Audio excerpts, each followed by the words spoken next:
With the gun in your face, these next decisions are pivotal. The cop is sweating bullets, and it's a bullet he might put into you. You're upset and frustrated, thinking this stop is unfair. The cop got a call about a man with a gun and long hair, and he looks just like you. In this situation, let's not argue right or wrong, because for both parties, the goal is to make it back home. He got up at 5 a.m., got dressed, and he kissed his wife. She handed him his lunch and said, "Make it back to me tonight."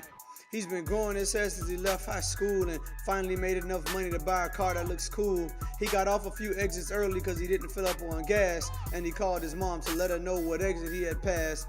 She said, "Honey, watch the road and don't be all on your phone. Remember safety first so you can make it back home." It's been a light day on the streets, ain't been much trouble, so when they offered him a chance, he jumped to work that double. His wife just gave birth to a little boy, gonna be his clone, so while he's making time and a half, he can't wait to make it home. A store gets robbed by a dude with a mask over his head. The operator noted that 2 had been shot and 1 is already dead. The cop takes the call and speeds off in hot pursuit. The kid looks in his rear view and sees flashing lights of red and blue. Knowing he did nothing wrong, he pulls off to the side to let the officer go by, so imagine his surprise when they stop behind his ride. Nervous and afraid, he don't know what to do next. He slides out his phones and sends his dad a text. "Been stopped by the cops and I don't know what to do. Wind down all your windows and put your hands at 10 and 2. But what he stopping me for?" He sends back with a sob. Dad says, "You mind your business and let that man do his job. Answer yes or no and not one more word, and don't move your hands unless you are told. Now call me real quick and leave the phone on speaker and make sure you behave the way your mom and I teach her." He replied, "Yes, sir," and left the phone on his seat. As the cop was approaching, he could hear the steps of his feet. The kid became nervous, letting out a scared moan. Hearing his son, the dad quickly said, "Speak with a respectable tone and don't gripe and groan, and whatever you do, son, make sure you make it back home." With his hand on his gun and the other on the flashlight, the cop is nervous but prepared to do whatever he feels is right. As he slowly approaches the car, taking in every detail, he's looking for confirmation from the operator's intel. With Jeffrey Kokab on the left and David Curtis on the right, the cop is thinking, "Lord, please just let me make it home tonight." The car matches the description and the gender does too. Not willing to take the chance, the cop says, "Don't move, I'll shoot." He blinds the driver with the light and steps closer to the door. When he yelled, the boy jumped, raised his hands, but he knocked something off his seat and it banged on the floor. Not seeing what it was, but the cop heard the sound. His instinct said it's a gun that just fell and hit the ground.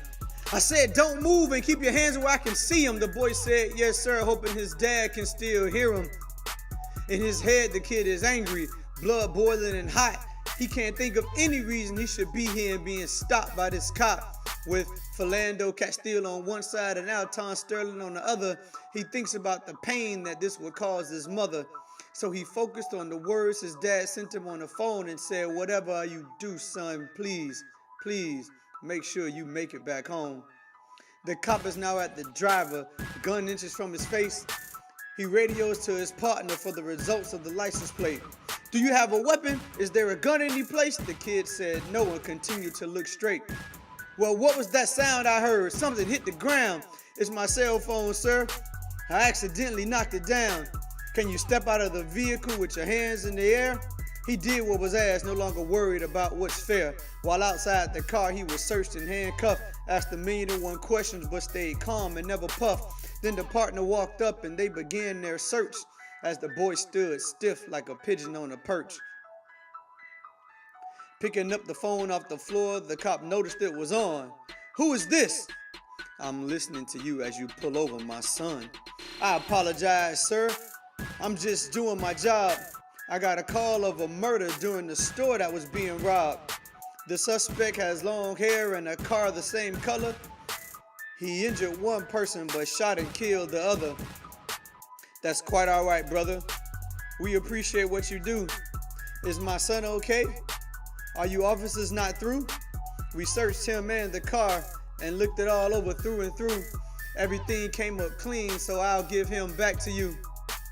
He handed the kid the phone and apologized for the aggressive tone. The kid said, "I understand, sir. We all just want to make it back home." The goal of this poem is to silence some of the chatter, This could have ended badly had they acted in a different manner. Cops need to be smarter. A badge don't make you better.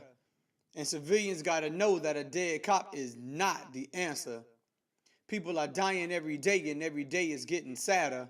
Everyone has a family. No one needs to be gone. So when you leave your house, remember, just make it back home.